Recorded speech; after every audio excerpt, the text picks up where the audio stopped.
Magandang araw mga bossing, sa naghahanap po dyan ng business class SUV, 7-seater unit na automatic transmission, same time 4x4, baka makursunadahan nyo to mga boss. Available tayo ngayong araw for 2012 Toyota Prado na full white mga bossing. 4.0 na gasoline engine, coding neto is Friday, ending 9. So clear lens yung headlight nyan, tsaka fog light. Naka R18 na mags, naka all disc brake, naka Dunlop tires. Ikutan lang natin ang bahagya mga bossing. Naka rim visor na, may roof rail din. Then pagdating sa loob, naka leather ang upuan, naka power seat, naka power tilt yung ating steering wheel. Mileage natin is 108,137 km. Sobrang lamig ng aircon mga boss. Naka powerful yung side mirror niyan. Then ito yung kanyang second row, napaka-presentable mga bossing, oh. Walang basag yung ating tail light, tsaka yung ating headlight mga bossing. Naka 4-eye sensor, harap at likod. May reverse parking camera. Yan, same time, pakita ko sa inyo mga boss, naka power seat to sa third row. And nakagandahan yan mga bossing, ito. Papalinis lang natin ng bahagya yung kanyang pinaka-flooring. Pero tingnan mo naman, naka-plastic pa yan mga boss. Pati itong isa. Yan mga boss. At least makita nyo ng live. Oh. Naka-plastic pa yan mga bossing kung saan lumalabas yung kanyang upuan. Alright. Yan. Tapos meron siya 12 volt socket. Oh.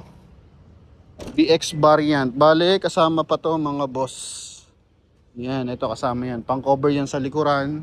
Once na hindi nagagamit yung likuran, so pwede mo siyang lagyan ng pang-cover para sa mga luggages or grocery item.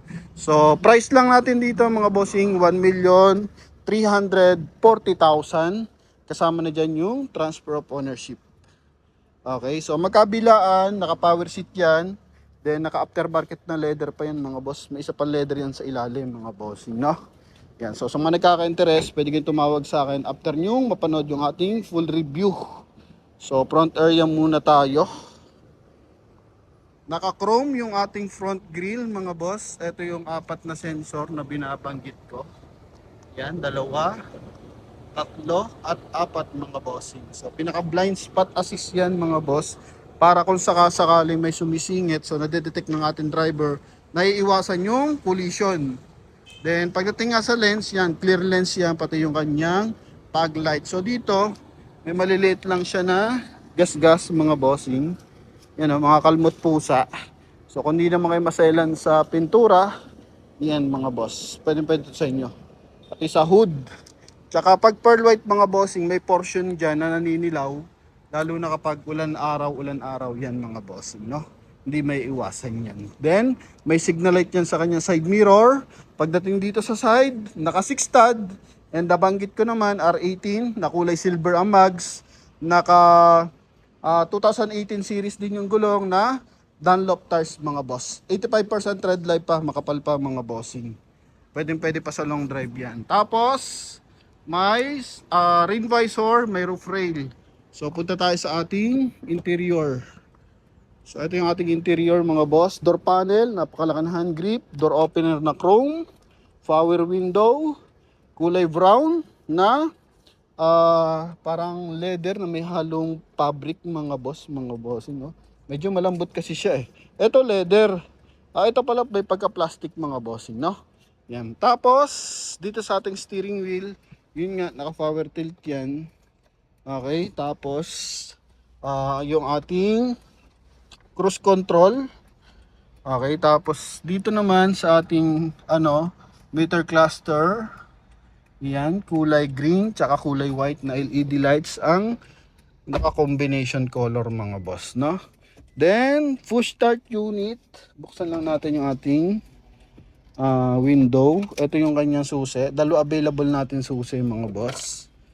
Yan. Tapos, pag reverse ng camera, dito nakikita mga boss, no, sa maliit na screen.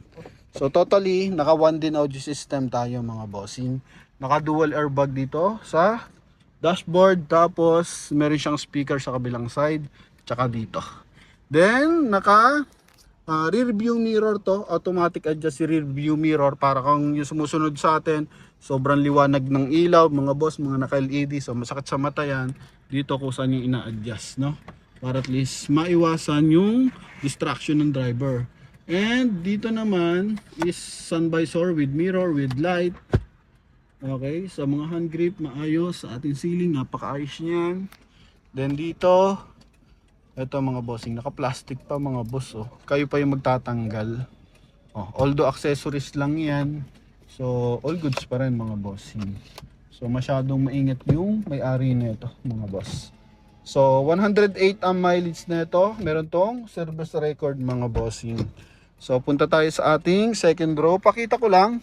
So, yung ating optional 4x4 mga boss, nandito siya.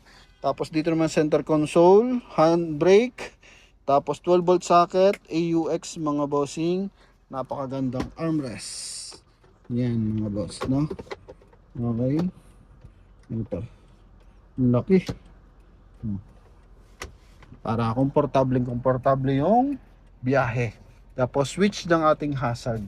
Kagandahan, laki ng makina, sobrang tahimik dito sa loob mga bossing. So yung advantage kapag naka-gasoline engine, walang vibration pagdating dito sa interior. Kaya nga most likely ng mga business man or business woman gusto ng ganitong unit mga bossing.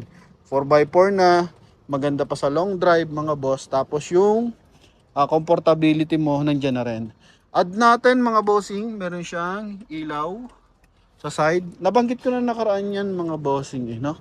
Nalimutan ko na naman kung anong tawag yan mga boss. Oh, di ba? Ganda niyan mga bossing. Then dito sa likod, meron siyang automatic climate control, leather na upuan mga bossing. Then armrest. Yun oh. Angat mo lang to mga boss para sa cup holder. Sa ceiling, lahat ng side meron siyang aircon ventilation tsaka hand grip. Then dito naka-dish matting pa siya. Dito naman naka-chrome mga boss. Oh, may mga lalawa pa mga bossing, may mga sapot. So totally para na-imbak lang to ng medyo matagal mga boss. Pero as in goods na goods, sobrang bango ng loob, 100% na hindi to binaha. Taillight natin mga boss, yan oh. Keyless entry, so dito pwede mo siya ma-open. Yan, kung mga tanaw-tanaw lang kasi dito nga ito, yan mga boss, dito nilalagay yan. Binabalandra yan dyan para once na nakadapa to, at least mga bagahe lang nakikita. So ito naman, nalalak naman siya. Okay. Yan. Tapos, dito naman yung pag-open. Ang galing. Oh. Then, pwede kang maglagay ng bicycle. Kasi meron siyang heavy duty na Hitch Pro. Okay. Pag i-fold mo naman yung upuan, so, long press mo lang mga boss. Para at least buwaba siya. Okay. Yan. So, hindi masyado nagagamit yung likuran na ito. Pagdating sa upuan mga boss. Ganda pa ng balot mga bossing. Pati yung tali nakakabit pa eh. So, tinatanggal yung pagka-release sa kasa ng brand new. Then, nandito pa mga boss, nakabit pa. Ito naman, I think yung mga tools nandito. Yan o. Yon mga boss. Okay. O, nandito sa kabila. Hindi lang natin masyado matanggal. Yan mga bossing. O, di ba? Ang galing. Ang galing. Okay. Then, dito sa kabilang side, lagay na lang siya na small accessories. Dito, nandito yung jack mga bossing, nandun yung tie wrench. Dito yung tie wrench. Tapos ito yung 12 volt socket. Yan. Okay, so kabilang side tayo. Oops, kapit na kapit. 4 ang sensor. Ito yung built-in camera niya mga boss. Yung kabilang side. Pagdating sa stepboard, magkabilaan, walang gasgas, walang malaking dent mga bossing. Meron mga minimal na scratches pero hindi siya ganun ka-concern. Lamig ng aircon, tingnan mo naman. Nagtutubig yan mga boss ha.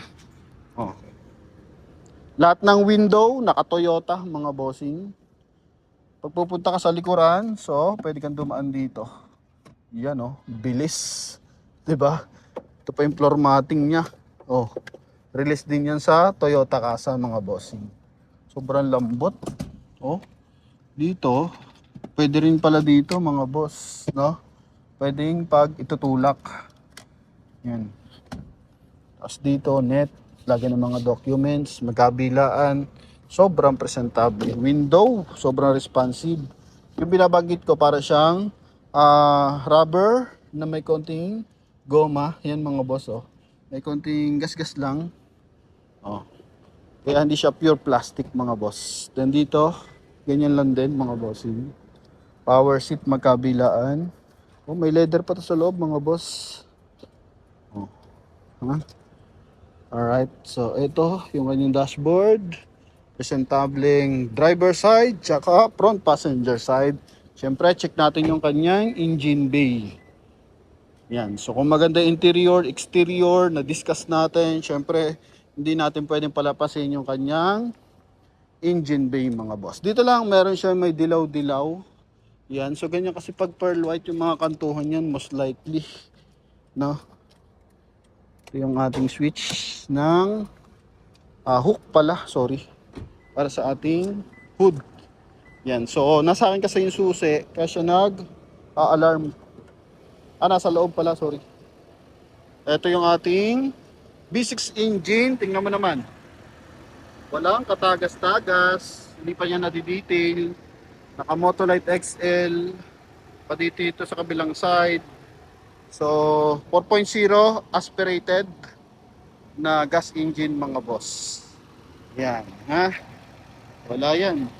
Sarap i-vlog na ito. Ang liwanag. Ang bilis lang i-check mga bossing oh. Yan. Ha?